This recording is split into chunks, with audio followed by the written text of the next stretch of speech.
The question for us this afternoon is, does God exist? My guess is that you all believe that He does. But I'm hoping that this will help you to perhaps arm yourself with some armory, some tidbits, some background, some arguments, both from reason and from revelation for why you believe that He exists. I should probably start out by just kind of, introducing myself further.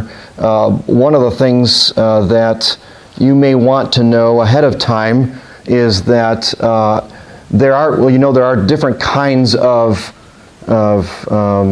approaches to the existence of God.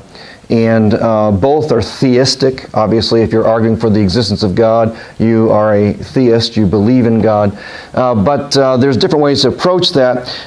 And people who want to approach that completely through human reason and from syllogistic reasoning, that kind of thing, and really are trying to argue those things apart from Scripture, tend to be what we call evidentialists, right? Evidentialists argue for evidences according to human reason. Others are presuppositionalists, those who assume that we already have these things made up in our minds, and there are some convincing that can be done in some ways, but at the end of the day, we have to have some kind of alternate impact upon the whole being of the person in order to change that, namely God. And I think there's a lot of overlap between those two groups. I don't think there's a lot of extremes in those two differentiations. But I want to just tell you up front that I am a presuppositionalist, which means that at the end of the day, I don't think that I can reason someone into belief in God. But I do think it helps. So just bring that up. I'll talk a little bit more about that. And that's how I want to introduce the subject here, is talking about philosophy and theology. Because there are a lot of philosophers who are strictly philosophers who deal with the question, does God exist? And when you do that, you're getting over into the realm of theology, theos, God. You're dealing with things that both philosophers and theologians deal with.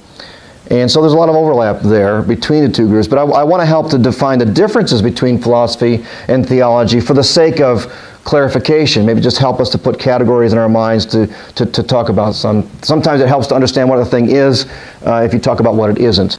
So let's talk about these kinds of differences. Philosophy and theology both, I believe, have a common goal. And hopefully I'm not being too reductionistic here, and I mean that for throughout this talk. There's a lot of ground to cover, a lot of history to cover, in a sense, in an hour, and so I'm going to be touching on things pretty quick and then moving on. But maybe it's just to whet our appetites, in a sense, to know where we've been on this subject. But I think, and from my studies, I studied philosophy in college at Michigan State for a couple of years. I basically have a minor in philosophy from there. But I also revisited philosophy again. I did a Master's of Sacred Theology at the Near East School of Theology in Beirut in Islamic philosophy. How did the medieval Islamic philosophers deal with their predecessors in philosophy, like Plato and Aristotle, Socrates? And it's fascinating. There's tons of overlap between East and West. East meets West in the Islamic philosophers. People like Aquinas were actually dependent upon the Islamic philosophers' translations from Greek to Arabic and back into Latin to understand some of these guys from the ancient philosophers. So there's a lot of overlap there. That's a whole nother lecture. So I have a great interest in philosophy. I like philosophy. It's fun. I enjoy dealing with human reason.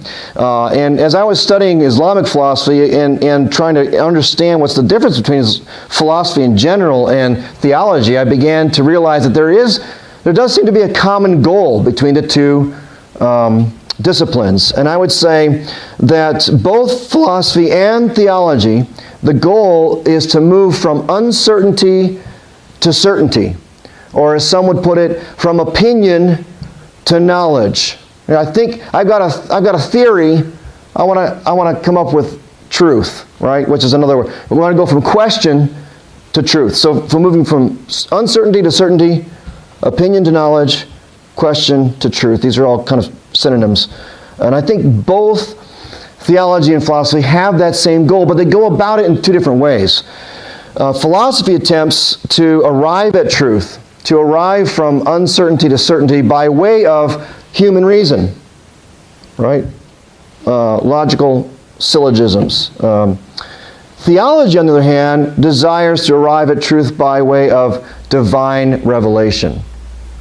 So human reason with philosophy, divine revelation in theology forms the basis of the means by which you try to go from uncertainty to certainty, from question to truth. And divine revelation, of course, meaning a body of Scripture, not necessarily our Scripture at this point. We're just talking about a word or words or book from a God or a deity or deities. So for a philosopher, the existence of God, strictly speaking, right? I'm really reducing it down here, but strictly speaking, it's an evidenced truth to be proven logically, appealing to human reason, right? For the theologian, the existence of God is a presupposed truth. All right, something that we have an innate knowledge of, to then defend from Scripture, appealing to the heart, soul, and mind. And these are my definitions. Maybe you could do better than that. This is just what I'm finding as I'm comparing the two disciplines, trying to figure out what's the difference, what's similar, how do they overlap. Again, I don't think that especially for someone like myself, I would call myself more of a theologian than a philosopher. I like philosophy, I enjoy philosophy, but at the end of the day, I appeal to the heart, soul, and mind from a revelation, and that would put me in the camp of a theologian. But I do think philosophy has its use. I do enjoy philosophy. I think it's useful, and I think it can bolster faith. And then just to make things more confusing, theistic philosophers who rely entirely on reason apart from revelation to prove God's existence tend to call their branch of philosophy natural theology. Okay, so I'm not going to use that term because I think it's confusing for my purposes anyways. I'm going to refer to people who are theistic, who may even be believers, Christians, who believe in the Word of God but want to reason for the existence of God strictly through human reason and not from revelation necessarily, or strictly apart from revelation, just because people don't accept the revelation, so you want to appeal to something in the natural realm. I think that's a viable approach. It's just not mine. But I'm going to call those people philosophers. So if you're a natural theologian and you don't like being called a philosopher, I'm sorry, I apologize ahead of time. But that's what I'm going to call you today, just by way of clarification, just to keep it clear. So, like I said, I enjoy philosophy, but I take the theological approach because at the end of the day, I believe what my namesake, Jonathan Swift, who wrote Gullivers Travels, a Great Britain. He was British, but he hated Great Britain. He lived in Ireland.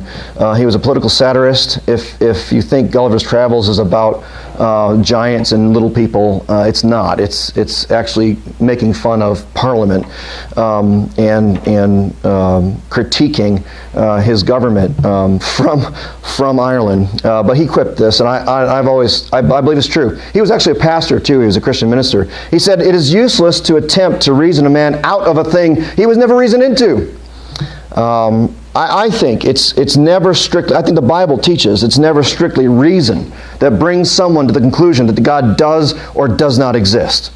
And for those who believe God exists, it's equally, people who believe God exists is equally a commitment of the heart as well as the mind. Jesus said this. He said, love the Lord your God with all your heart, soul, mind, and strength. Well, you can't keep that command unless you're employing the whole self, all the faculties of the human. And I think he said that because all the faculties of the human were touched by the fall. That's what total depravity means. Total depravity is not utter depravity. We can be redeemed, but total depravity means every faculty heart, soul, mind, and strength has been touched by sin.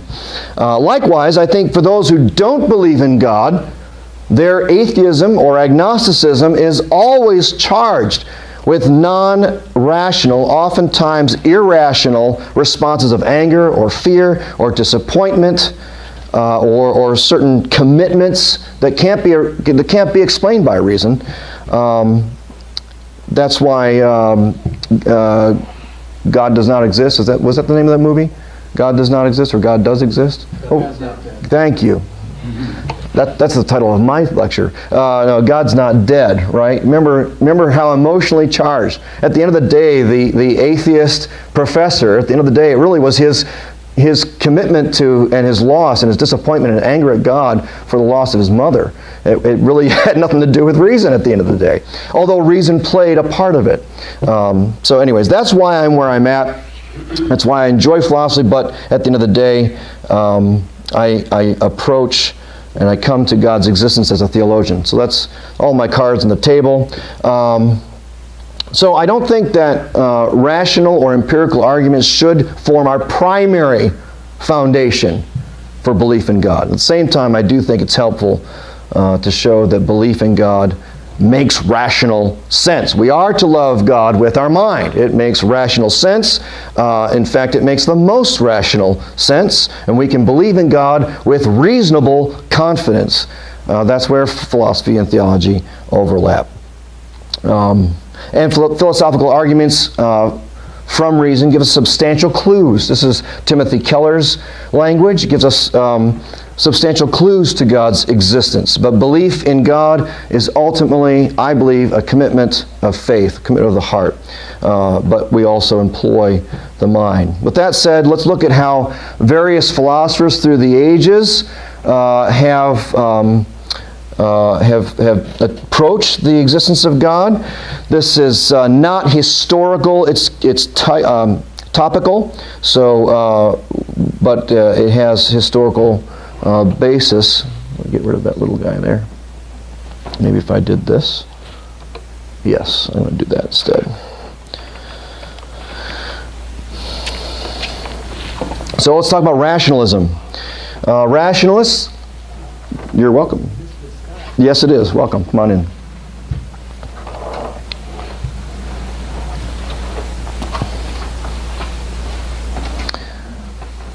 Rationalists, names like René Descartes, Spinoza,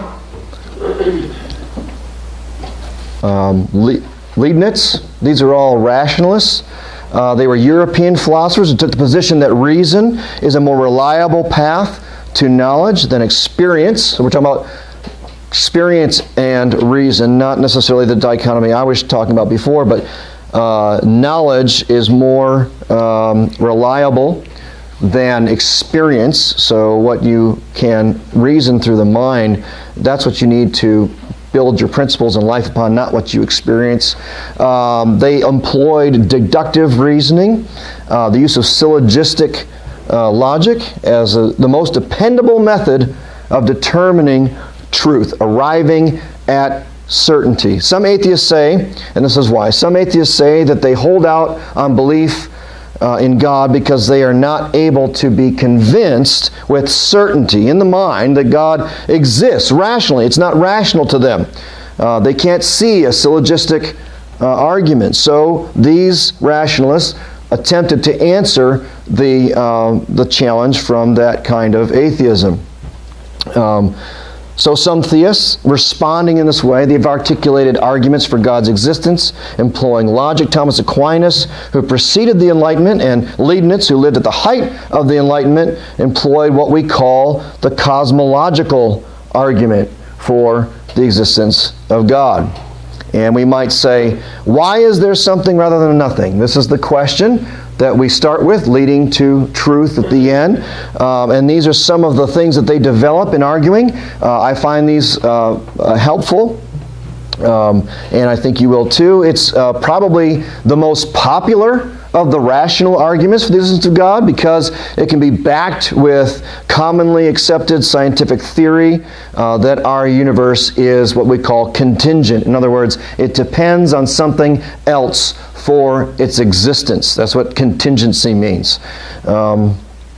You're probably all familiar with Stephen Hawking, who I don't believe is a theist himself, but he said almost everyone now believes that the universe and time itself had a beginning, right? So people are accepting that the world, with a capital W, the universe, is not eternal. By the way, this was a big debate among the early Islamic philosophers. Is the world eternal? No, it's not. It had a beginning. Yes, they went back and forth on these very same questions. That may surprise you. In Kalam, cosmological argument. Have you ever heard of the Kalam cosmological argument? Well, the word Kalam comes from the word in, whoops, did I go back? Comes from the word in Arabic for word or discussion. Okay, so the science, Alam il-Kalam, the science of argument or words, beginning or no beginning, they talked about this. Kalam is this Arabic word for Islamic philosophy, meaning words of discourse. It was a discipline of seeking knowledge, theological knowledge, through syllogistic reasoning. One of my favorite guys to read in this camp would be Ibn Sina. He took Al-Kindi's ideas to probably their nth degree. So the first question that the Kalam argument or the cosmological argument asks is beginning or no beginning? That is the first question. Beginning or no beginning? The idea of an infinite past is actually very problematic if you begin to try to think about it. Remember on the playgrounds? Remember? My grandma could beat up your grandma. No, my grandma could beat up your grandma. No, my grandma could beat up your grandma times infinity. That's how you ended every conversation. And who could say anything after that? Times infinity. There was the triple dog dare kind of level argument. No one could top that, right? Well, that just doesn't make any sense, kids. Let's start by establishing the difference between what kinds of infinity are we talking about, right? There's actually a potential infinity and actual infinity, and we've got to talk about that difference. We can all conceive of a digital clock potentially ticking away for infinity, adding one digit every second. Boom, boom, boom, right? The problem is that the moment we conceive of the addition of one more digit, we can also imagine the addition of yet another digit. It just goes on and on and on. It never ends if we're thinking about the concept of infinity. So the number is never actually or really infinite. It's not actually infinite, but always potentially infinite, because the minute you think of one digit, you think of another one. You can conceive of just yet another one. So when we try to conceive of an actual infinity, something you could actually put in a problem times infinity, right? It doesn't work. That just doesn't exist. An actual infinity actually does not exist within the material universe of time and space that we live in, because it does not abide by the basic laws of mathematics in this universe, in this reality. Let me give you an example. Trying to keep up with the kids, right? All my kids want iPhones. What if you had an infinite number of songs? This is what ifs. An infinite number of songs on your iPhone, or access to it. Maybe your memory couldn't do that, but think if you had access to an infinite number of songs on your iPhone. But each of your two best friends also had an infinite number of songs on their iPhones. Two different friends, both have an infinite number of songs on their iPhones. So you, having songs to infinity, would have just as many songs on your one iPhone as both your two friends had on their two iPhones. You're basically saying that 1 equals 2. That's not possible in our universe. Okay? It's absurd. You could say the same thing even if you had an infinite number of friends with an infinite number of iPhones. It just goes on and on and on. It just doesn't end. All right? So, the first reason that that's a problem is that 1 can never equal too. It just doesn't break down that way. Our universe cannot have an infinite past. So this is the implication. Why? Why must there be no infinite past? Why does the universe have to have a beginning? When speaking about the material universe, we know it exists with the dimensions of space and time. We experience that all the time. We know that. We know that we exist as part of that material and time universe now. We know we're here now, as far as we can tell. We know we're here now, in space and time. So to argue that the universe has an infinite quantity of past moments has no actual meaning in reality, because you would never have arrived at now. But we know we're now. We know we're here now. If you go past infinity, you can never get here, because you can always imagine one more minute, one more second, one more year, one more eon, and you would never get to now. But we are here now, so that's a problem.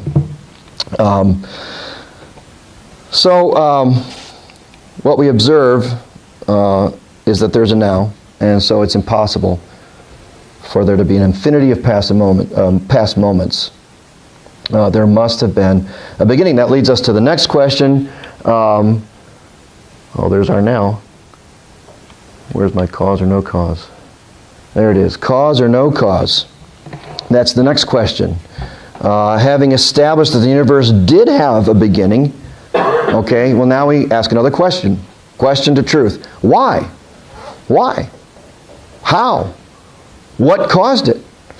Right? Did it have a cause? Yes, it must have had a cause if it had a beginning.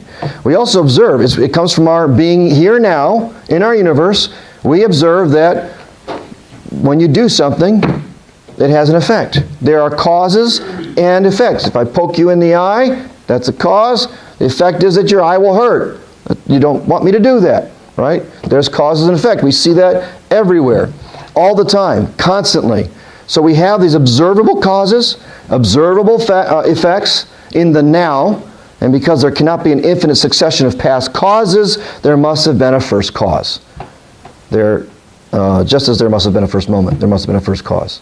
Right? So you see how it's problematic to talk about an infinite past. So there must be a beginning, there must be a cause. So we find that the cosmological argument for the existence of God, it's all about origins, it's all about causes, it's all about contingency and necessity. Because the universe has a beginning, we say it has a contingent existence. It depends on something else, meaning that the universe exists apart, or it cannot exist apart from its dependence on some other cause. Another way to put it is that the universe's existence is not a necessary existence. It doesn't exist necessarily, meaning that it does not exist in and of its own accord.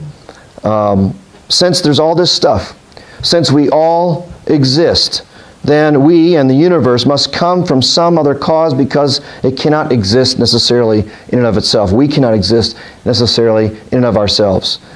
We see causes for our own body's existence and beginnings to our own lives. If it did have some kind of contingency, if it was existing necessarily, it would have an infinite past. And as we saw, that's absurd. So if the origin of the universe is finite and it's contingent, then it must be contingent upon something that is necessary in and of itself. There must be something else that is necessary, that is a first cause, an uncaused cause, and something that didn't have a beginning, something that is forever in the past, something that exists outside of what we experience in this particular universe of time and space that must operate according to the rules that we observe. The universe's existence must depend. So this is why I had this guy up here. This is Ibn Sina. Well, it's an artistic rendition of him. This is what he said. He is, again, a medieval Islamic Kalam philosopher. He lived in the from the 11th to 10th century, died in 1037. Basically, he said that such an uncaused cause must have existence as part of its very essence. That was kind of his contribution to this argument, that existence must be a part of this being's very essence of what it is. It's a perfection that it owns, this and I'm talking in very reductionistic terms about God, and God forgive me for that, but this is where we're at so far in the discussion. So by definition, God, according both to Muslim philosophers and Christian philosophers, is such a cause. He is a cause that's uncaused. He is eternal, meaning He's not just infinite. He exists in a completely different dimension that looks at the temporal world at all angles, right? Eternal is beyond just time. It's in dimension as well.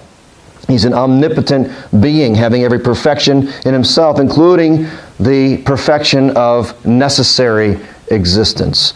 Ibn Sina argued rightly that existence is a part of God's very essence. Then the next question that the cosmological argument wants to move to is a question of personalness. Personal or impersonal? That's the last question of the cosmological argument. Its assertion, the argument's assertion, is that this cause, this being, must be personal. Why? Well, we have three things that tell us that about God that they argue, but then they're not necessarily personal evidences. But then there's three more things that would point to this being being personal. First, the uncaused cause must transcend the universe. We said that. He must have existence outside of the universe and its natural laws, including space and time. The uncaused cause must be immaterial or other than the universe. The uncaused cause must be more powerful than the powers that exist within the universe. And so far we haven't said anything that suggests personalness, but now there's more. The uncaused cause must be able to create. This is a personal attribute. Able to create, have a will to create. And that leads us to the next one. The uncaused cause must have a will, an intentionality of its own or his own. Okay, this is also a personal attribute. The uncaused cause must have an immeasurably higher intelligence than any intelligence known in the universe. And our intelligences that we experience here are personal, and it's not unlikely that the one who created such intelligence would also be personal, even personal to an eternal degree. So that's where this cosmological argument goes. These last three pieces, the able to create, has a will, immeasurably higher intelligence, are really what points to personhood. Example, a couple days ago, I grew up in Dearborn, and this is the first time I ever did this, and I live just not far from here. I have the same zip code as the Ford Rouge plant, where they build the Raptor, or the F-150 pickup truck, and I went to the tour that they have there, watching them create all these things and all the assemblies lines and all these kinds of things. It was really quite fascinating. I encourage you to go and go on that tour, all the technology involved. With all the technology and all the computer intelligence that's in this truck, it still requires a driver, right? The trucks are built with all the necessary conditions for moving, for driving. They have working parts. They have charged batteries. They check them and recheck them. They measure with lasers how far apart all the seams are on everything. They even put gas and oil in it at the end of the line, and then they drive it. But it will not drive by itself.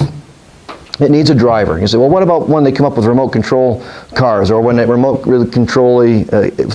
control, it parallel parks by itself? It's still someone had to design that, right? Still, someone's got to push the button to say park in a parallel parking. I mean, it must have someone who is a driver operating the thing, right? So for the F-150 to function the way it's designed, there must be a driver with a will and intelligence that's higher than the intelligence of the car, even though sometimes when the car breaks down you feel like I don't understand what it's saying to me. It's got all these lights and you need another computer to read it. But at the end of the day, you need a human driver. It's the same way with the universe, right? It must be driven. It seems to be going somewhere. It's designed and assembled to do that. Who designed it and who's driving it?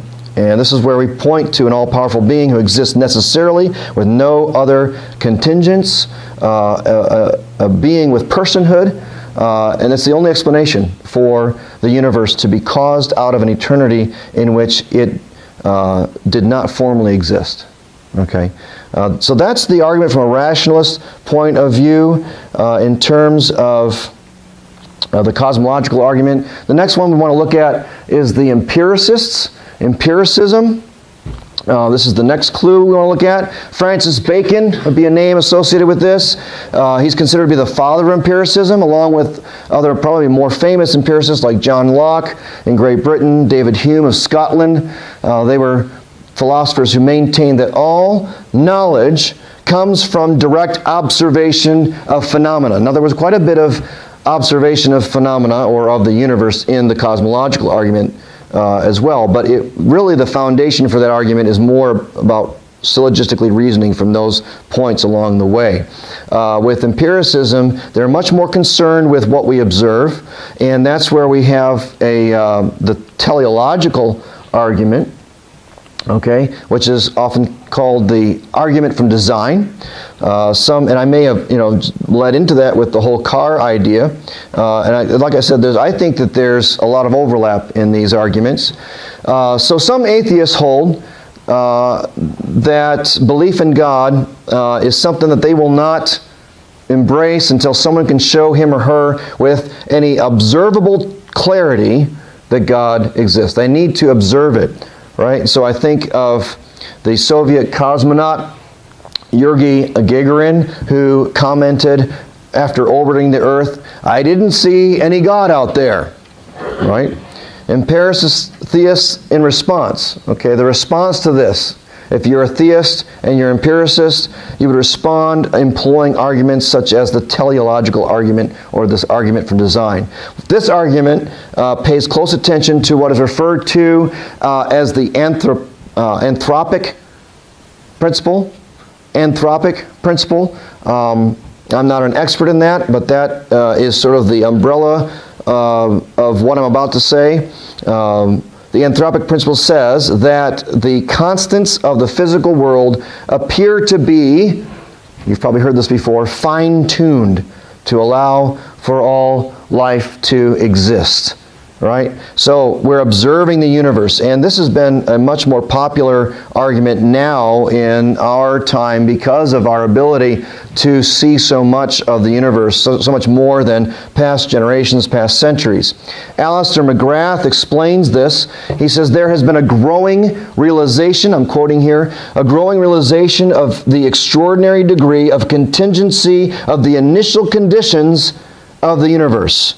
If heavy elements, planets, and ultimately complex life were to develop, there had to be something going on here. There's much more than just meets the eye. He goes on, he says, the life-bearing properties of the universe are highly sensitive to the values of the fundamental forces and constants of nature. The theoretical physicist Lee Smolin points to the importance of this point in relation to the development of stars. So we're talking about stars here. Just stars. Not everything, just stars for an example. The existence, he says, this is now Alistair McGrath quoting Lee Smolin, the existence of stars rests on several delicate balances between the different forces in nature.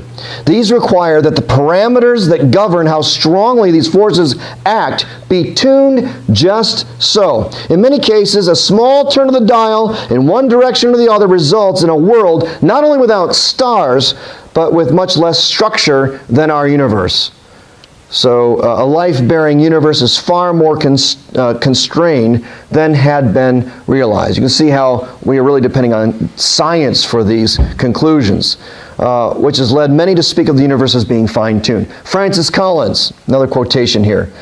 Francis Collins says, when you look from the perspective of a scientist at the universe, it looks as if it knew we were coming.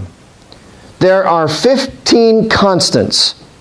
The gravitational constant, various constants about the strong and the weak, nuclear force, and many more. Those are just a couple.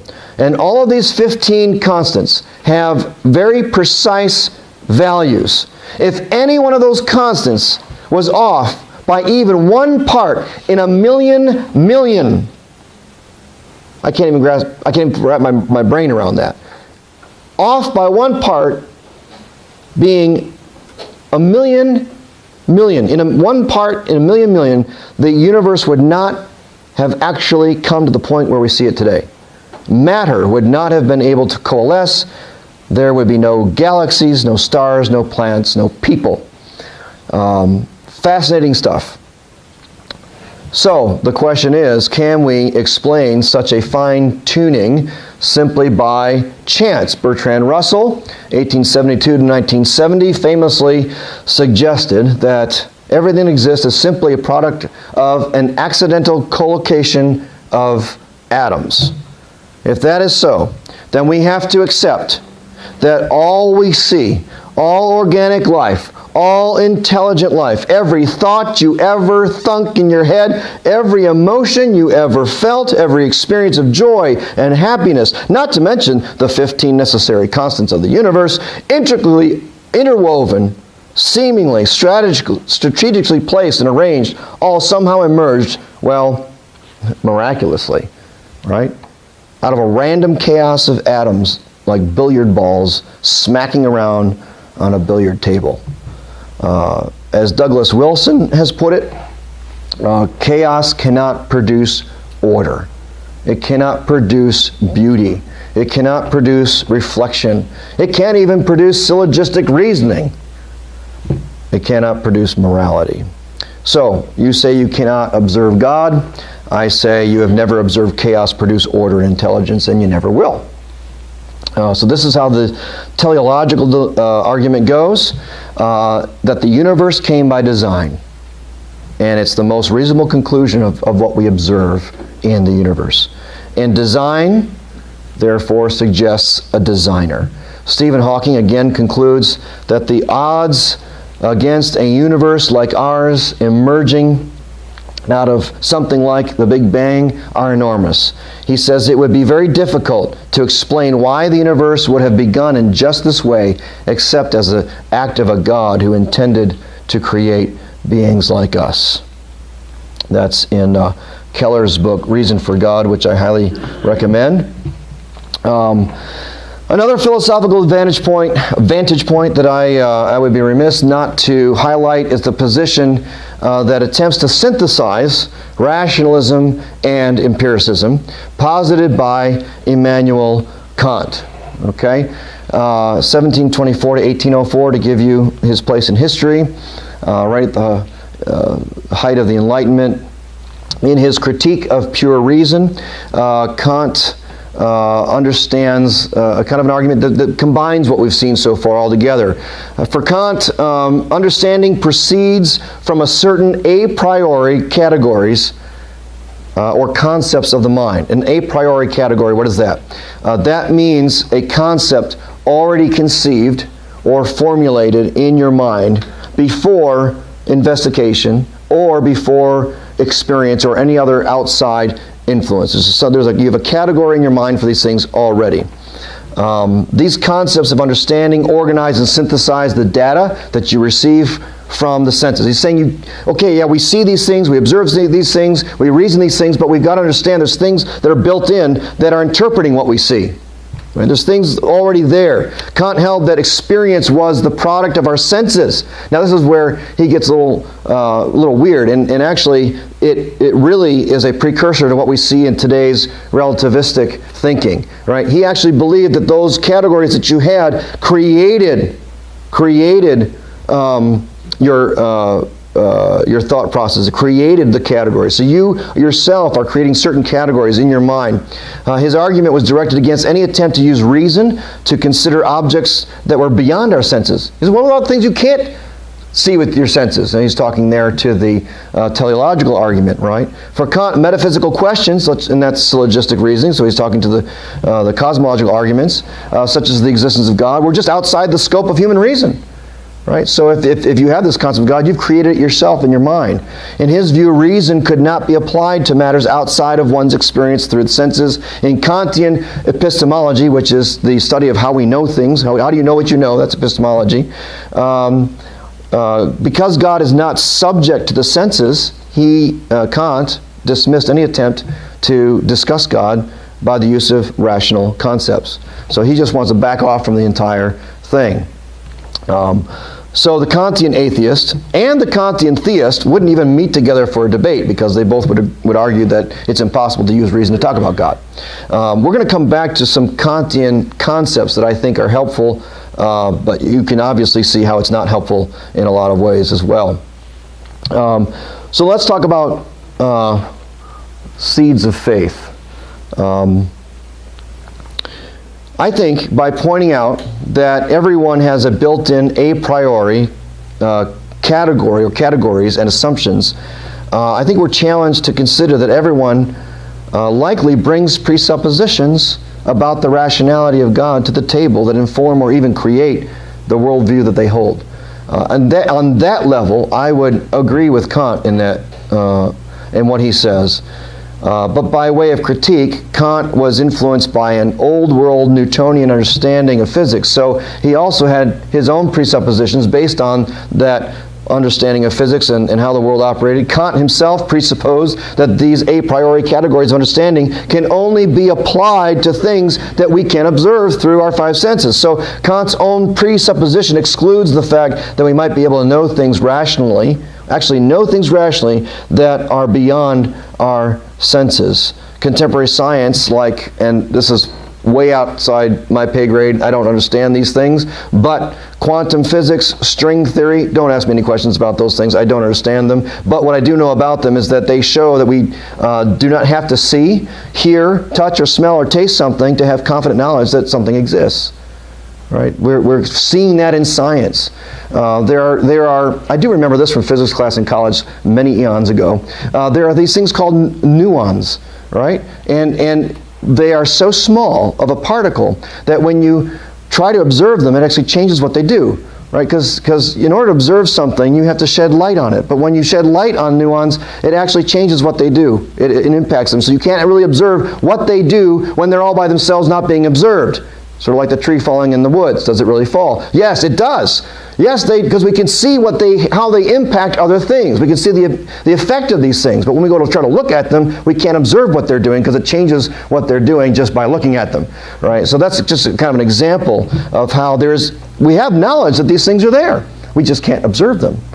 Right? On that note, let's move from Kant to a similar and more relevant idea. Let's assume that we do have some kind of built-in a priori concepts. We have these categories in our minds. Other thinkers, like theologian Herman Bavinck, would suggest that these built-in concepts are not so much what create knowledge. Right? Kant thought that these concepts created knowledge. I wouldn't agree with that. I don't think that you can believe in the Bible and believe that you're creating your own knowledge. Okay, but instead that these a priori categories are what grasps knowledge, what grasps and understands knowledge, and kind of categorizes it and files it away. So we all come to the table with these kind of built-in categories for intellectual assent or belief to truths that form the foundation, I think, of our faith assumptions. These built-in, so I call it a built-in faith faculty that we have. We have that already going on in our minds. And that must then be acted upon by something other than the mind in order to understand, in order to have knowledge. An example of this would be like language. Some of you may be studying biblical languages. Some of you are fluent in a couple different languages, in spoken languages.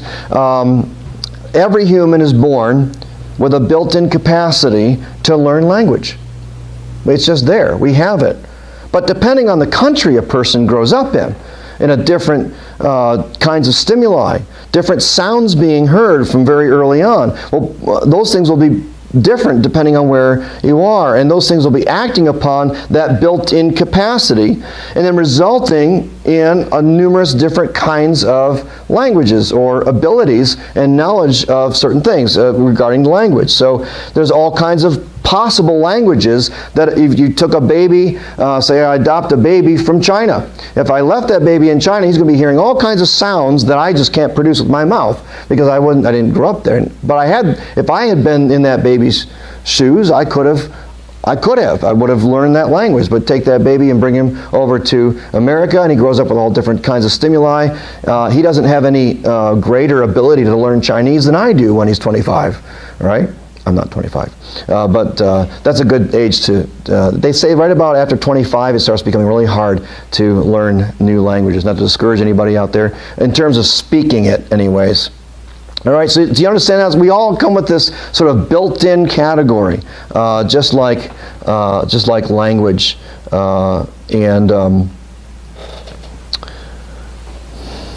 it's almost like belief radars. We have kind of a belief radar on, all right, and we're actually looking for things to believe in, to grasp, in order to give ourselves meaning, give ourselves a sense of worth and value.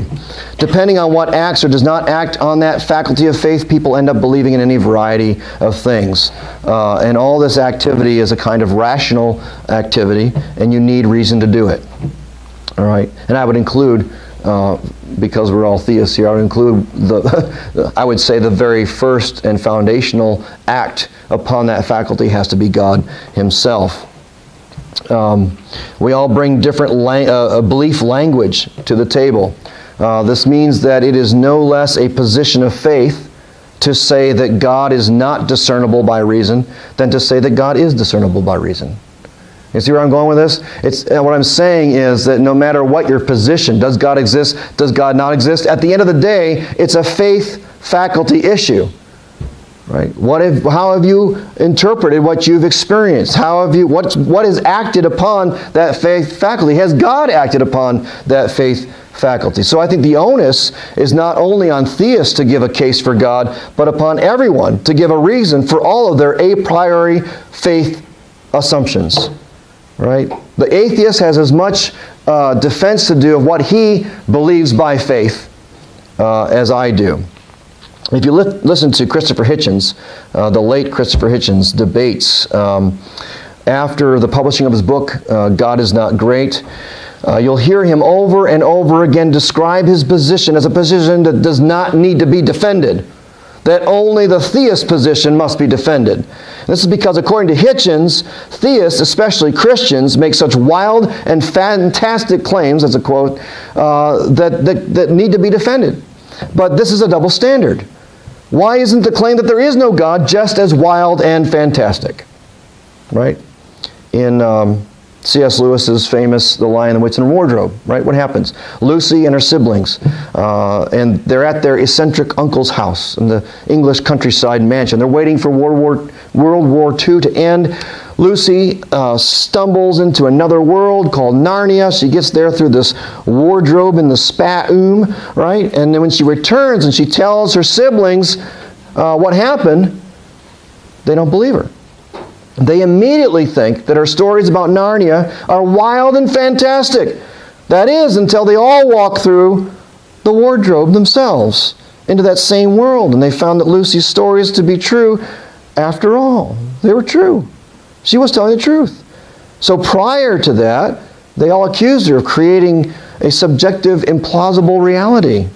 But once they all shared an experience, once the same things that acted upon Lucy's faith faculties impacted their faith faculties, now they had reason to believe it. Now they understood it. So the onus was just as much upon the siblings to prove the reasons for their doubt as it was for Lucy to prove the reasons for her belief in this other world.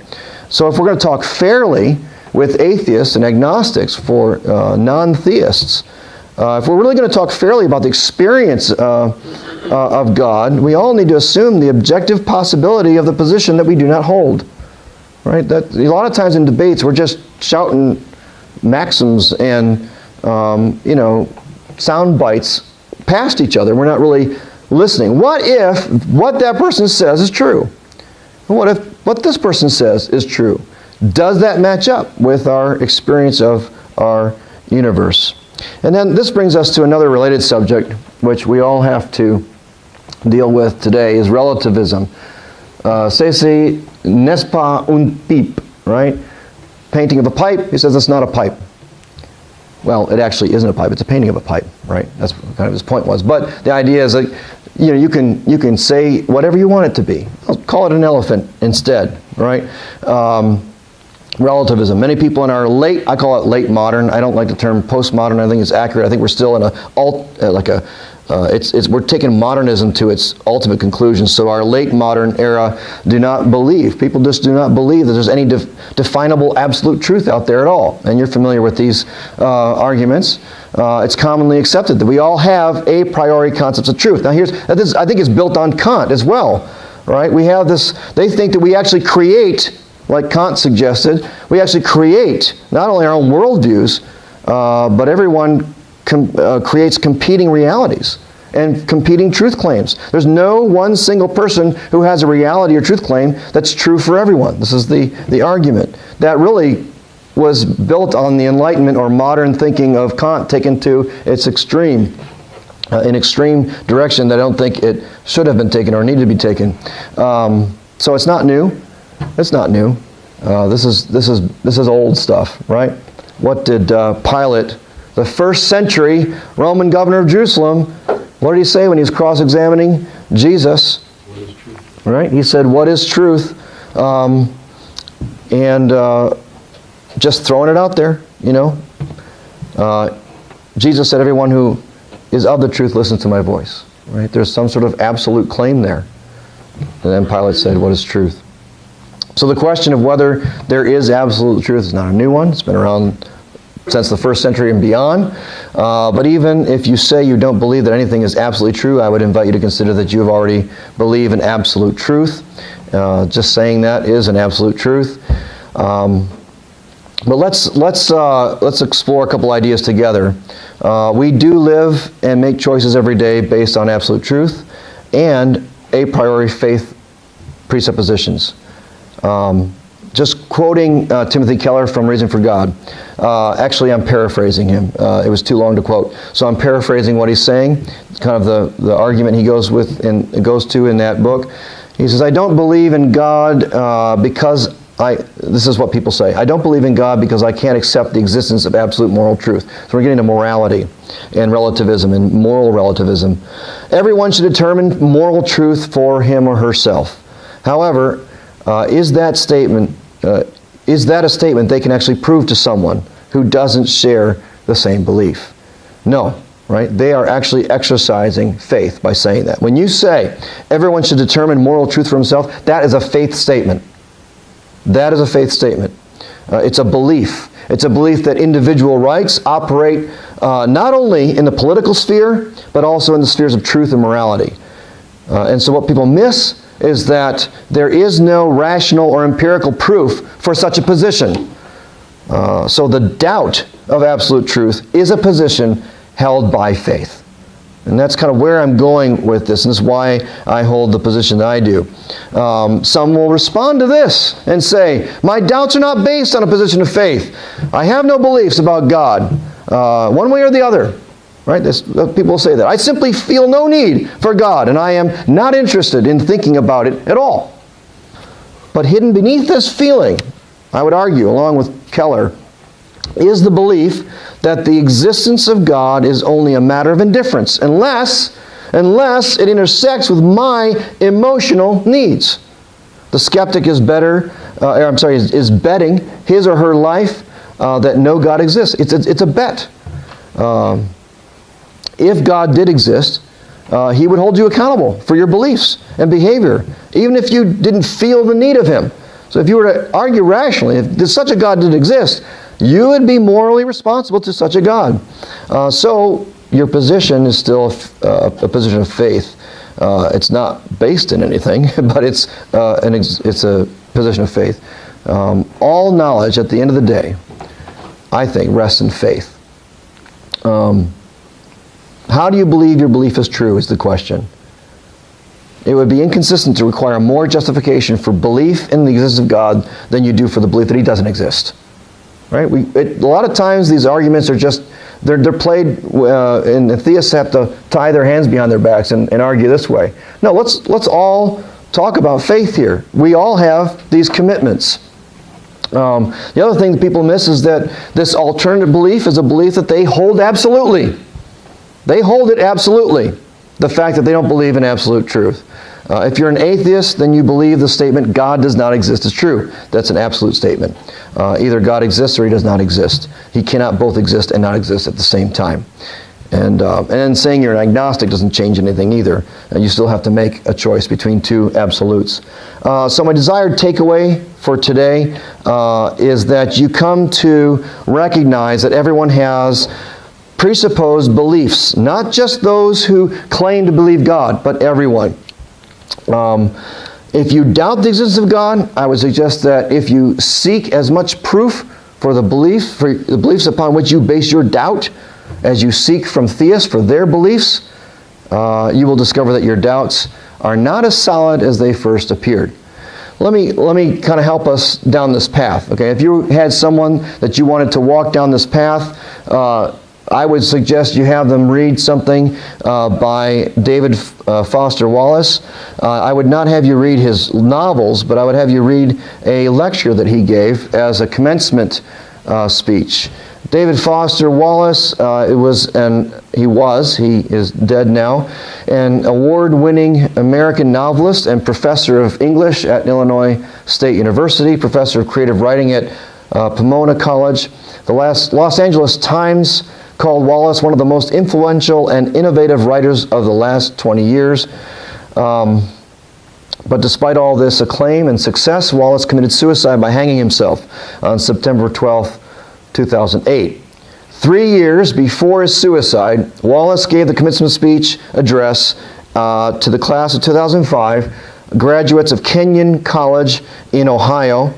Wallace said this, and listen to this. This is fascinating, coming from an atheist. Maybe he would call himself an agnostic. He says, in the day-to-day trenches of adult life, there is actually no such thing as atheism. There is no such thing as not worshiping. Everybody worships. The only choice we get is what? To worship. And the compelling reason for maybe choosing some sort of God or spiritual type thing to worship, be it JC or Allah, be it Yahweh or the Wiccan Mother Goddess or the Four Noble Truths or some inviolable set of ethical principles, is that pretty much anything else you worship will eat you alive. If you worship money and things, if they are where you tap real meaning in life, then you will never have enough. Never feel you have enough. It's the truth. Worship your body and beauty and sexual allure, and you will always feel ugly. And when time and age start showing, you will die a million deaths before they finally grieve you. On one level, still quoting here, on one level we all know this stuff already. Worship power, and you will end up feeling weak and afraid, and you will need ever more power over others to numb you to your own fear. Worship your intellect, being seen as smart, and you will end up feeling stupid, a fraud, always on the verge of being found out. But the insidious thing about these forms of worship is they're unconscious. Now listen to this. They are default settings. In other words, a priori. They are default settings. It may very well be that someone doesn't believe in God or the God described in the Bible, but everyone believes in a God with a little g. If you don't worship an all-supreme being, then you worship something else. Be it success, be it power, be it money, be it sex, be it academic accolades, be it relationship, beauty, whatever it is, even good things. Everybody worships something. Wallace was right. He made several references in his speech to our default setting. This worship is our default setting. It's what I call the faith faculty. This is what everyone has built in. It's our default setting. The Bible calls this default setting sin, when it is seeking to worship anything or anyone but God. Or it calls it idolatry. Idolatry or sin.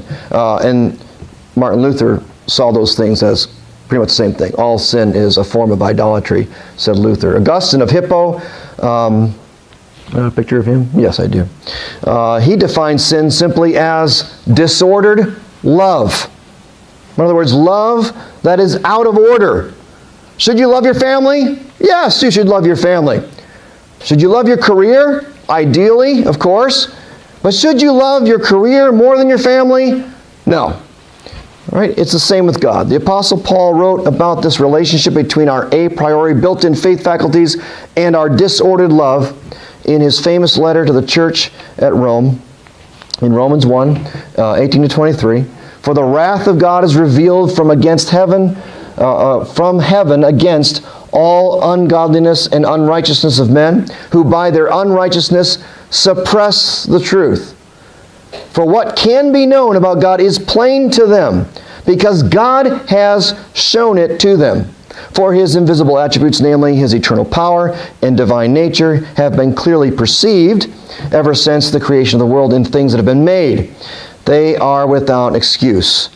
For although they knew God, they did not honor him as God or give thanks to him, but they became futile in their thinking, and their foolish hearts were darkened. Claiming to be wise, they became fools and exchanged the glory of the immortal God for images or idols, resembling mortal man and birds and animals and reptiles.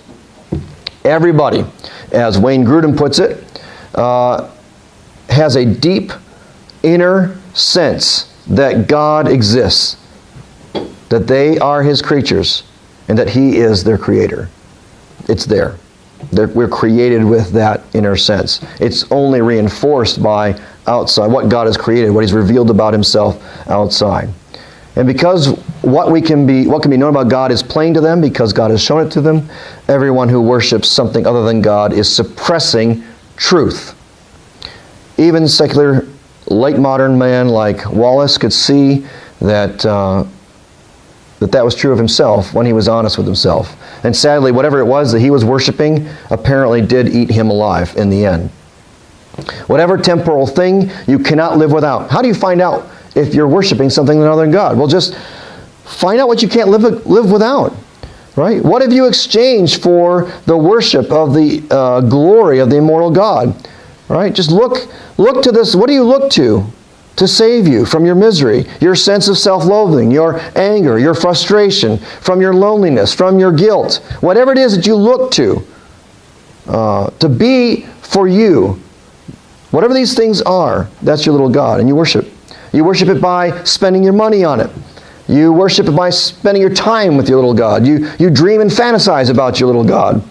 And since, as Wallace pointed out, the craving and worship of these temporal things will ultimately eat you alive and destroy you, then the self-destruction of the worship of temporal things points to the need to worship something that does not destroy you.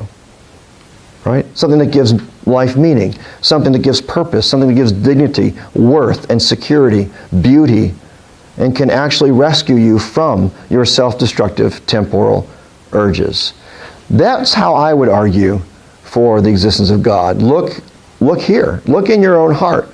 And what do you have nightmares about losing? If it was taken from you, what would totally collapse your world? If that's not God, right, then it's pointing to something else that you're worshiping. And the fact that we are built to worship something, and if everything else will destroy us, that tells us that there is something, God, who we are to worship. We were created and designed to worship, that will not destroy us, but rescue us from the worship of those other things and give us true life and meaning and purpose and dignity and security.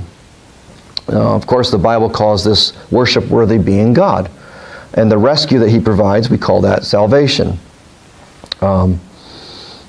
Just finish out here with another quote from Christopher Hitchens. He basically admitted the moral implications of God's existence upon his own life in a debate that I was watching between him and Douglas Wilson, who is a pastor of a church in Moscow, Idaho. The debate was at Westminster Theological Seminary a number of years ago. And Hitchens says, "I'm very glad that there's no reason to believe that there is any supernatural guidance and authority, because if there was one, it would be able to convict me of thought crime, and it would be an unanswerable and unchallengeable totalitarian dictatorship. So it is to me a huge pleasure," he says, "to realize that the evidence for such a being is non-existent."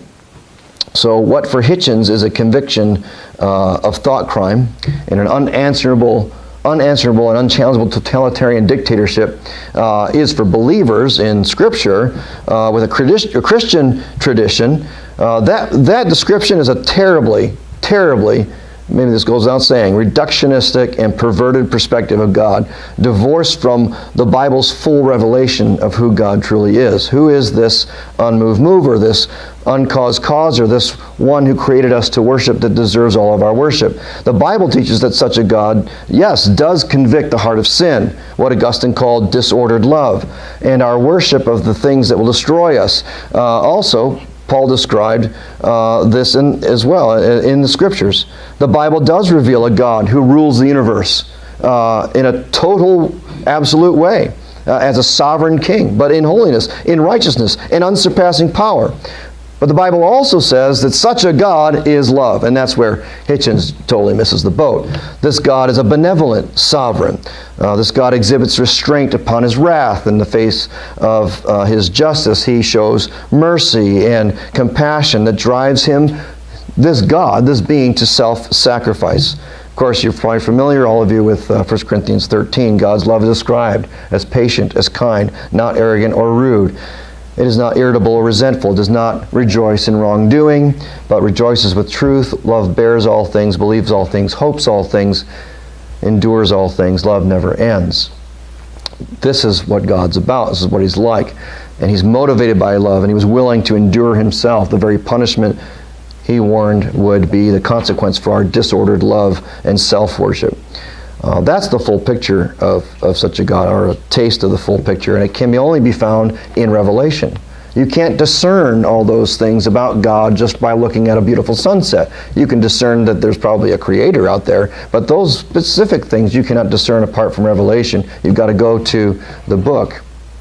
So if you're willing, if your friends are willing to fairly doubt their doubts and honestly admit faith and alternative views with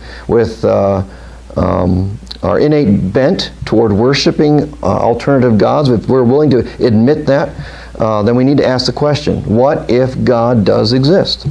If God does exist, then, yes, He did create everything. He is the uncaused cause and the unmoved mover. He does keep the universe together. He is both designer and sustainer, even down to the molecules of our bodies. He is personal. He created you and He sustains you. And you have a built-in need to worship Him alone. So not only did He give you life, but also this very faculty to believe in Him with confidence and to know Him personally. At the very least, we all owe it to ourselves. We owe it to our friends who do not believe these things to invite them to seek this being out and to take the claims about Him and all of our own faith claims seriously. Thank you.